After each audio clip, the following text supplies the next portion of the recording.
Welcome to the underground, you rebel scum. This is the American Expat. I wanted to show you guys something. I took this photo with a camera from 2016.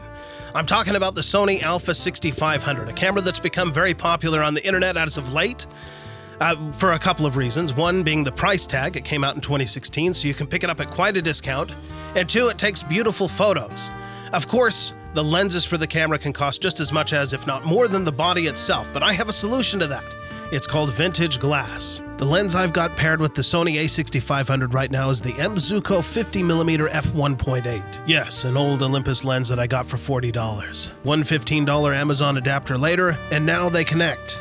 This works pretty much with any old lens you can find. Get the lens, get the adapter, and you've got photos. Oh, and if your camera won't fire, don't worry.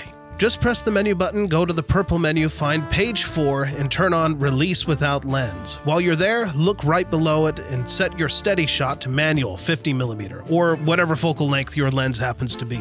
Now IBIS will play nice with your vintage glass. Oh, and while we're in the menus, let's make sure we set up focus peaking.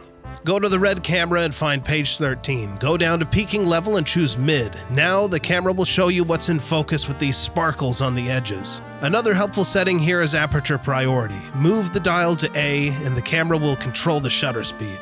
The rest isn't so hard. The aperture opens up and closes the iris of the lens. The smaller the number, the more light it lets in. This is also how you get those blurry backgrounds in some portrait photos.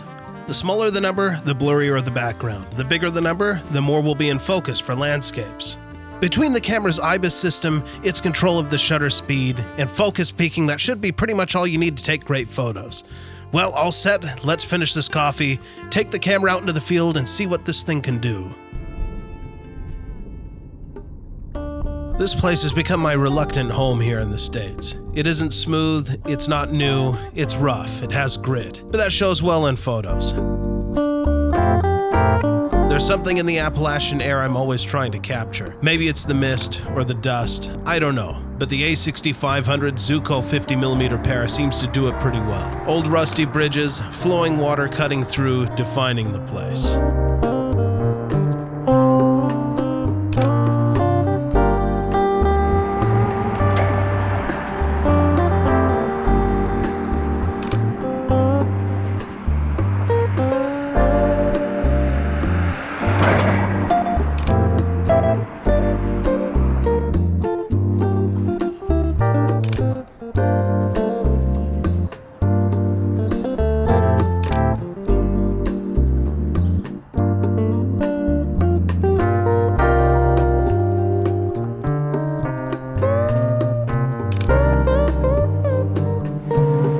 I wanted to try and catch a street portrait while I was out, you know, to see if I could pull it off discreetly with this manual lens. And there it is. Maybe it's not going to get an award, but hopefully it gives you an idea of what you can do with a cheap old lens.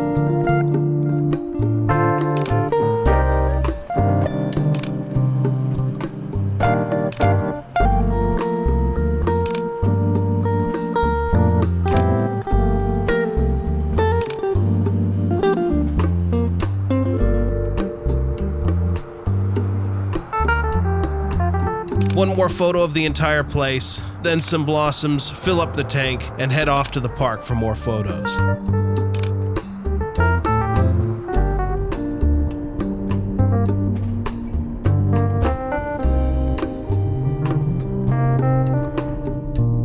Coonskin Park is an old standby. I feel like I've photographed it so often that you'd think I know every corner of the place. But it's still got surprises. I'm filming on the A6500 with the Zuiko now. Not bad, as long as you stay behind the camera. There's no flip-out screen on the A6500, though you could plug a monitor into it with the micro HDMI port. It's not bad, even in nature.